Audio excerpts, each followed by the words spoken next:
নমস্কার বন্ধুরা, আমার রান্না বান্না চ্যানেলে তোমাদের সকলকে স্বাগত জানাই। আজ আমি বানাবো রুই মাছের একটি রেসিপি।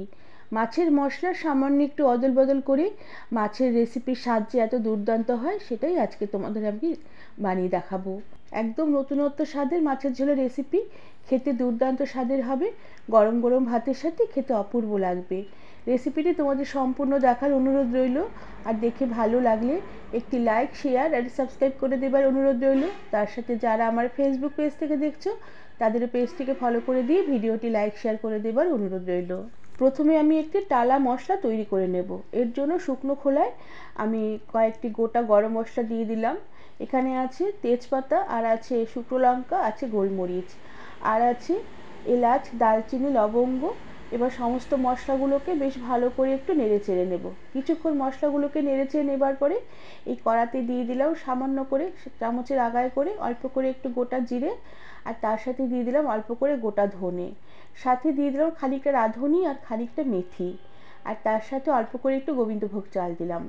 সমস্ত মশলাগুলোকেই আমি কম কম করে দিয়েছি, কেননা খুব একটা বেশি মশলা দেওয়া যাবে না। আর এই সমস্ত মশলাগুলোকে বেশ ভালো করে নেড়ে চেড়ে নেব যতক্ষণ না মশলা ভাজার সুন্দর একটা হালকা মিষ্টি গন্ধ বের হয়। মশলা ভাজার সুন্দর একটা গন্ধ বেরোলে সমস্ত মশলাগুলোকে আমি কড়া থেকে নামিয়ে নেব। এরপরে আমি মাছ ভেজে নেব। এখানে 4 পিস রুই মাছ আছে, 2টো গাদার মাছ আর 2টো পেটির মাছ আছে। মাছ আমি আগেই বেশ ভালো করে বেছে ধুয়ে নুন আর হলুদ গুঁড়ো মাখিয়ে রেখে দিয়েছি। মাছ রান্নার বেশ আগে মাছ বেশ ভালো করে বেছে ধুয়ে নিয়ে নুন আর হলুদ গুঁড়ো মাখিয়ে কিছুক্ষণ ম্যারিনেশন করে রেখে দিলে মাছ রান্নার পরে মাছের স্বাদও যেমন ভালো হবে, মাছের ভেতরে নুন ঢুকবে, খেতেও বেশ ভালো লাগবে। তবে নুনের পরিমাণটা একটু কম করে দিতে হবে, কেননা মাছের যখন ঝোলে দেবো ঝোলের নুনটাও মাছ অ্যাবজর্ব করবে। তাই মাছ ভাজার আগে নুনের পরিমাণটা কম করে দিলে মাছের স্বাদ আরও বেশ ভালো হবে। এবার মাছগুলোকে ভেজে নেবার জন্য কড়া বেশ ভালো করে গরম করে নিতে হবে। আর কড়া বেশ ধোয়াটা গরম করে নিয়ে কড়াতে পরিমাণ মতন তেল দিয়ে তেলও বেশ ধোয়াটা গরম করে নিয়ে তবেই মাছগুলোকে কড়াতে ছাড়তে হবে, নাহলে মাছ কড়ার গায়ে আটকে যাবে। এরপরে নুন হলুদ মাখানো মাছগুলোকে কড়াতে দিয়ে উল্টে পাল্টে লাল লাল করে ভেজে নিতে হবে। এবার যার বাড়িতে যেরকম মাছ ভাজা পছন্দ, কেউ একটু বেশি কড়া করে মাছ ভাজা পছন্দ করে, কেউ হালকা হালকা মাছ ভাজা পছন্দ করে, আর সেভাবেই পছন্দ মতো মাছ ভেজে নিতে হবে। এরপরে মাছ ভাজা আমার হয়ে গেছে, আর মাছ ভাজার কড়ার তেলেই আমি বাদবাকি রান্নাটা করব।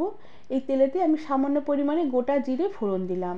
ফোড়নটা একটু হয়ে এলে আমি খানিকটা পেঁয়াজ একদম মিহি করে কুচিয়ে রেখেছিলাম, কুচনো মিহি করে পেঁয়াজ আমি ফোড়নে দিয়ে দিলাম। এবার পেঁয়াজগুলোকে কিছুক্ষণ নেড়ে চেড়ে নেব যাতে পেঁয়াজগুলো হালকা একটু ভাজা হয়ে আসে আর একটু নরম হয়ে আসে। এই সময়ের মধ্যে আমি মশলা বানিয়ে নেব। যে মশলা আমি ভেজে তুলে রেখেছিলাম সেই ভাজা মশলা মিক্সার গ্রাইন্ডারে দিয়ে দিলাম, আর তার সাথে অল্প করে একটু আদা আর 3-4 কোয়া রসুন আর 2টো কাঁচা লঙ্কা ভেঙে দিয়ে সামান্য জল দিয়ে মশলাগুলোকে বেশ ভালো করে মসৃণ করে পেস্ট করে নিয়েছি। এদিকে পেঁয়াজ নাড়তে নাড়তেও পেঁয়াজটা বেশ অনেকটা নরম হয়ে ভাজা হয়ে এসেছে। এবার এই ভাজা পেঁয়াজের উপরে আমি এই বাটা মশলাগুলোকে দিয়ে দিলাম। সাথে মশলা বাটি ধোয়া সামান্য পরিমাণে জল দিয়ে পরিমাণ মতো নুন দিলাম, আর সাথে পরিমাণ মতো হলুদ গুঁড়ো দিলাম। তার সাথে সামান্য পরিমাণে একটু কাশ্মীরি লঙ্কার গুঁড়ো দিলাম, এটা অপশনাল, দিলে মাছের রেসিপির কালারটা বেশ সুন্দর আসবে। এবার সমস্ত মশলাগুলোকে বেশ ভালো করে নেড়েচেড়ে কষিয়ে নেব যতক্ষণ না মশলার জল শুকিয়ে গিয়ে মশলা থেকে বেশ ভালোভাবে তেল সেপারেট হয়ে আসে। মশলা বেশ ভালোভাবে কিছুক্ষণ নেড়েচেড়ে কষিয়ে নিয়েছি। মশলা থেকে খুব সুন্দর মশলা ভাজার কষানোর গন্ধ বেরোচ্ছে। এবার আমি মাছে দেওয়ার জন্য আলু কেটে রেখেছিলাম, সেই পাতলা করে কেটে রাখা আলুগুলোকে আমি কড়াতে দিয়ে দিলাম। তবে তোমরা চাইলে আলু আগে ভেজেও দিতে পারো, তবে মাছের কারিতে এভাবে একটু কাঁচা আলু দিয়ে বেশ ভালো করে কষিয়ে রান্না করলে তার স্বাদও বেশ দুর্দান্ত হয়। এবার আলু দিয়ে বেশ ভালো করে নেড়েচেড়ে কিছুক্ষণ কষিয়ে নেব। এরপরে সামান্য একটু জল দিয়ে দেব। জল দিয়ে গ্যাসের আঁচ কমিয়ে দিয়ে ঢাকা দিয়ে রেখে কিছুক্ষণ লো আঁচে রান্না হতে দেব। এতে মশলাগুলো যেমন আলুর মধ্যে তাড়াতাড়ি ঢুকে যাবে, আর আলুগুলো তাড়াতাড়ি একটু নরম হয়ে আসবে, রান্নাটাও তাড়াতাড়ি হবে, আর আলুগুলো খেতেও রান্নার পরে ভালো লাগবে। কিছুক্ষণ এভাবে ঢাকা দিয়ে রেখে রান্না করে নেবার পরে ঢাকনা খুলে দিয়েছি। এখন বেশ ভালো করে নেড়েচেড়ে কষিয়ে নেব যতক্ষণ না মশলার জল শুকিয়ে গিয়ে মশলা থেকে বেশ ভালোভাবে আবারও তেল সেপারেট হয়ে আসে আর মশলা খুব সুন্দর কষানো হয়ে আসে। মশলা কষানো হয়ে এলে এবার আমি ঝোলের জন্য পরিমাণ মতন জল দিয়ে দিলাম। জল এখানে আমি গরম জলই ব্যবহার করেছি।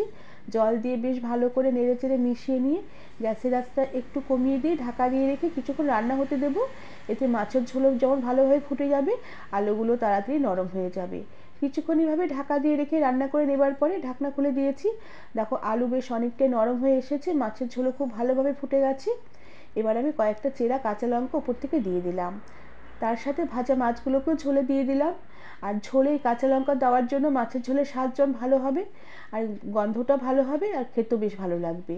ভাজা মাছগুলোকে ঝোলে দিয়ে বেশ ভালো করে ঝোলের মধ্যে নেড়ে চেড়ে উল্টে পাল্টে দিয়ে গ্যাসের আঁচ একদম কম করে দিয়ে ঢাকা দিয়ে রেখে আবারও লো আঁচে আমি মাছের ঝোল রান্না হতে দিলাম। এতে মাছগুলো যেমন তাড়াতাড়ি মজে আসবে, মাছের মধ্যে মাছের ঝোলের জুসটা ঢুকবে, মাছগুলো খেতেও সুস্বাদু হবে।